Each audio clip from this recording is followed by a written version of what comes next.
Bon, l'animalisme ne va pas très bien en ce moment. Les Suisses ont rejeté à plus de 60% une initiative contre l'élevage intensif, les députés français ont voté un amendement pour enlever la réduction d'impôt aux associations qui s'introduisent sur les propriétés privées, typiquement L214 qui régulièrement sort des vidéos pour montrer les mauvaises conditions de vie dans les élevages et les mauvaises conditions de mort dans les abattoirs, et la raison c'est ces associations se rendent coupables d'actions chocs d'une grande violence. Ce qui est absolument ridicule car si vous vouliez réduire la violence, pourquoi empêcher ces associations de la montrer?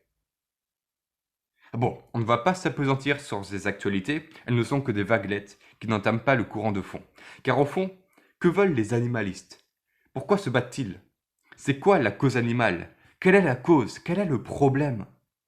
En fait, il y en a au moins 3 de problèmes, et je vais vous les présenter successivement.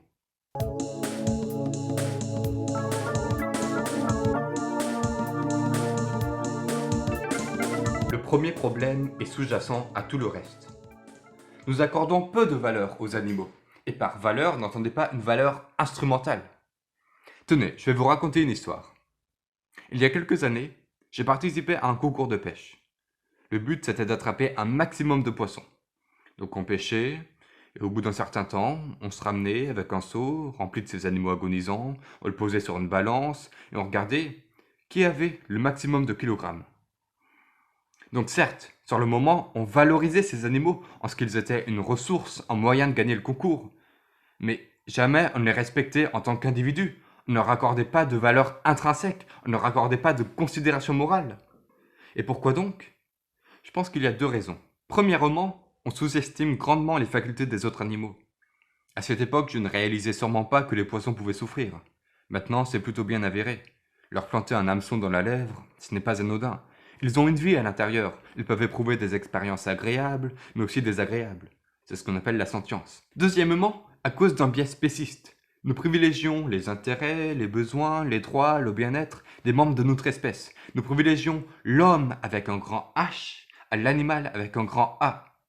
Qui oserait comparer la valeur incommensurable de l'être humain avec celle de tout autre animal?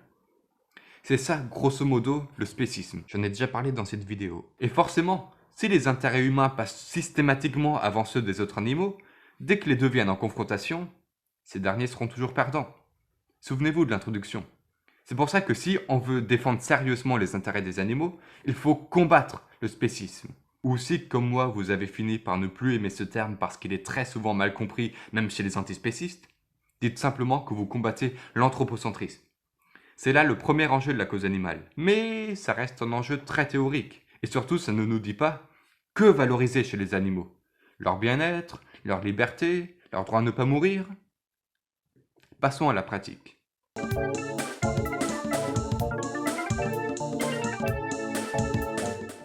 On ne naît pas tous chanceux, vous savez.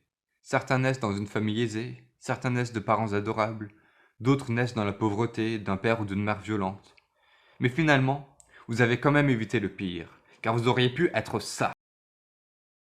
Vous auriez dû être ça. 700 millions de poulets naissent chaque année en France. 1000 fois plus que d'humains. Vous aviez 1000 fois plus de chances d'avoir cette vie-là.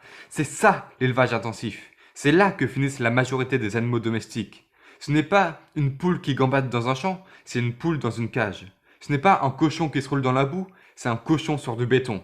Ce ne sont pas des truites qui parcourent les longues rivières, ce sont des truites agglutinées dans les bassins. Oui, n'oubliez pas les poissons. Il y en aurait 3 à 4 fois plus que tous les poulets, vaches, moutons, lapins, canards, cochons réunis. Mais alors, que faire? Là, on aura 2 voies. Pour certains, il faut réformer l'élevage, l'améliorer jusqu'à l'amener à un niveau éthiquement acceptable sans intensif. On les appelle les welfaristes. Pour d'autres, l'élevage en lui-même est une exploitation qui tue des animaux et on ne pourra jamais le rendre éthique. On les appelle les abolitionnistes.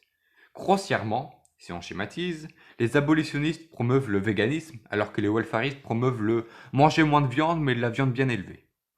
Grossièrement, ça ne veut pas dire que les abolitionnistes sont contre toute réforme. Par exemple, on a Frédéric Mesguich, qui est abolitionniste, mais qui tente de se réconcilier aux éleveurs paysans pour faire barrage à l'intensif, qui de toute façon est pire. Seulement, contrairement aux welfaristes, il ne considère pas que c'est là une finalité. De même, on peut être welfariste, en principe, mais soutenir l'abolition de l'élevage pour des raisons environnementales. Parce que oui, l'élevage intensif ou extensif est très polluant. Et systématiquement, dans les revues qui traitent de la question, le régime végétalien est celui qui émet le moins de gaz à effet de serre et qui accapare le moins de terre. Enfin, l'abolitionnisme n'implique pas d'arrêter la viande. Ça implique d'arrêter la viande d'élevage. Or, il y a une autre possibilité, la viande de culture. C'est-à-dire des cellules animales cultivées dans des bioréacteurs qui aboutissent à un steak de même consistance et de même composition que si on avait tué un animal, sauf qu'on n'a pas tué d'animal. Bon, pour l'instant ça reste encore assez cher, mais les prix pourraient diminuer et surtout, l'impact environnemental pourrait être moindre que la viande d'élevage. Je vous laisse à ce titre un article assez détaillé à ce sujet. Ce qui fait que quand Penseur Sauvage dit ça... Mais bien plus important que tout ça, il y a un truc que les antispécistes oublient quand même un peu souvent de mentionner, c'est-à-dire systématiquement, c'est qu'il existe des gens qui ont des allergies alimentaires végétales. Et que si on peut éventuellement soutenir qu'une personne saine pourrait compenser son apport en protéines avec des noix par exemple, bah c'est un peu plus délicat pour quelqu'un qui a une allergie aux arachides ou aux fruits à coque. Donc on ferait quoi des humains qui seraient dans l'incapacité de survivre sur un régime strictement végétal si on abolissait l'élevage? On les laisserait crever? Ben non, il a oublié la viande de culture.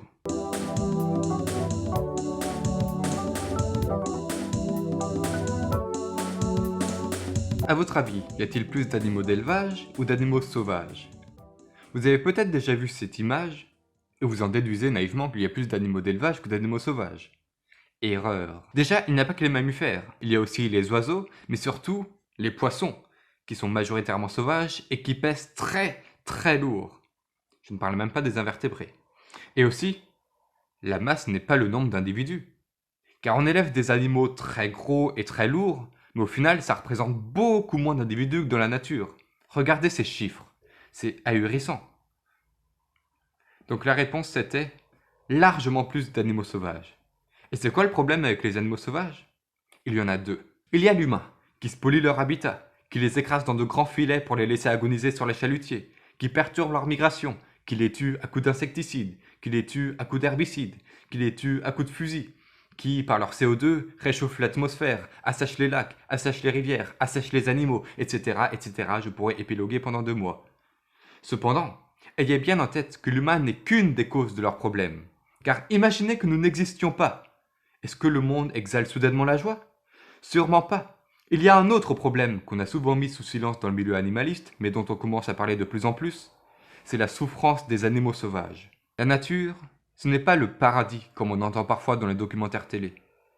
Il y a la maladie, il y a la famine, il y a la déshydratation, il y a la peur de se faire courir après, parfois une peur chronique, il y a les conflits, il y a les aléas du climat, toutes ces choses qui au mieux rendent la vie pénible, au pire invivable. Car oui, la grande majorité des juvéniles meurent peu après leur naissance, en quelques jours ou en quelques semaines, affamés, parasités ou mangés vivants. Et quand on pose ce constat, on ne peut pas simplement déclarer « C'est comme ça, c'est la nature, on ne peut rien y changer ». Qu'est-ce qui vous dit qu'on ne peut rien y changer? Est-ce que les Grecs, il y a 2000 ans, face à l'immense complexité du corps humain, se sont dit « On ne va pas tenter de soigner les maladies, c'est l'ordre des choses, on n'y peut rien ». Non, ils ont développé la médecine. Actuellement, je ne serais pas capable de vous trouver un remède facile à la souffrance des animaux sauvages, parce qu'il y a beaucoup d'incertitudes. Mais c'est parce qu'il y a ces incertitudes qu'il faut travailler, qu'il faut inventer une nouvelle discipline. Cette nouvelle discipline d'ailleurs porte un nom, la biologie du bien-être. Je vous ordonne, à la fin de cette vidéo, d'aller voir ce que c'est. Ce sera le premier lien en description. Dans tous les cas, la cause animale ne peut pas se limiter aux animaux d'élevage, ni aux animaux liminaires, c'est-à-dire les rats, les pigeons, les goélands, dont je n'ai pas beaucoup parlé, mais peut-être que j'en parlerai un jour. Mais attendez, ne devions-nous pas répondre à Penseur Sauvage? Qui c'est Penseur Sauvage? Ben voyons-le.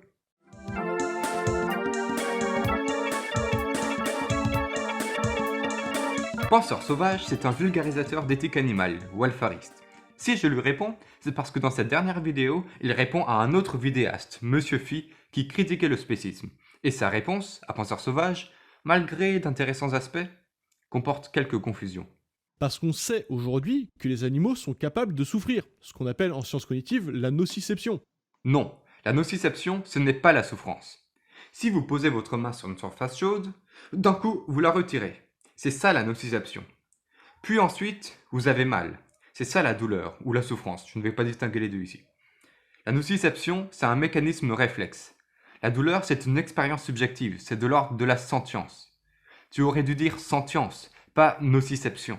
Donc en gros, l'objection, c'est que si je légitime de privilégier des intérêts sur la base d'une appartenance commune à une même espèce, qu'est-ce qui ferait que je ne serais pas légitime à privilégier aussi les intérêts de mon ethnie par rapport à une autre?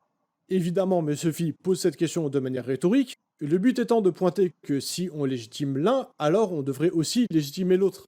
Mais le problème, c'est qu'il existe bien un critère qui permet de différencier les deux. C'est la capacité des humains à vivre pacifiquement en autonomie dans les sociétés humaines. Parce qu'elles ont été établies pour ça à la base en fait. Ce qui fait que l'appartenance ethnique n'est pas un critère pertinent à légitimer des privilèges moraux, c'est que, contrairement à l'appartenance spéciste, elle n'exclut pas un rapport symétrique. On parle de sacrifier rien de moins que notre relation aux animaux non humains, sinon dans son intégralité, au moins dans des proportions totalement absurdes. L'idéal antispéciste, c'est un monde où l'humain n'a plus de relation véritable aux vaches, aux cochons, aux chiens, aux chats, ou alors réduit à la condition d'errance, voire même de nuisible. Parce que c'est comme ça qu'on appelle les animaux libérés mais toujours présents dans nos sociétés. La fameuse relation aux animaux post-antispécisme, que certains fantasment comme bien meilleure que les exploitations égoïstes actuelles, on la connaît déjà en fait. C'est celle qu'on a avec les pigeons, les rats ou encore les chiens errants. On s'interdirait des relations plus proches que ça au motif qu'elles sont nécessairement asymétriques, donc spécistes. Non, le spécisme, ce n'est pas l'asymétrie des rapports. Et c'est pour ça que M. Phi, dans sa vidéo, précise les limites quand on compare le spécisme au racisme au sexisme. L'antispécisme n'implique pas de réclamer les mêmes droits pour tous les êtres sentients, et par conséquent n'implique pas nécessairement une symétrie des rapports comme on en réclamerait entre différentes ethnies ou différents sexes. Non, le spécisme, c'est beaucoup plus modeste et beaucoup plus précis.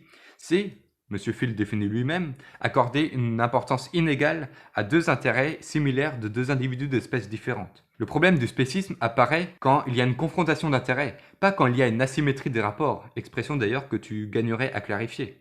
L'analogie entre le racisme et le spécisme, ce n'est pas sur cette histoire de symétrie, c'est sur l'histoire de tribalisme, de faire passer les intérêts de sa tribu, de son groupe ethnique, de son espèce, avant le reste. Et c'est donc en partant de cette définition erronée du spécisme que tu associes l'antispécisme à l'abolitionnisme. Or, c'est faux. Je l'ai expliqué dans cette vidéo. Mais surtout, voilà ce qui ne va pas dans ta pensée, penseur sauvage. C'est que tu écartes sauvagement les animaux sauvages. Mais au fond, la qualité de la vie à l'état sauvage ne nous regarde pas. Parce qu'une théorie de l'éthique a pour objet d'éclairer les rapports au sein des sociétés humaines.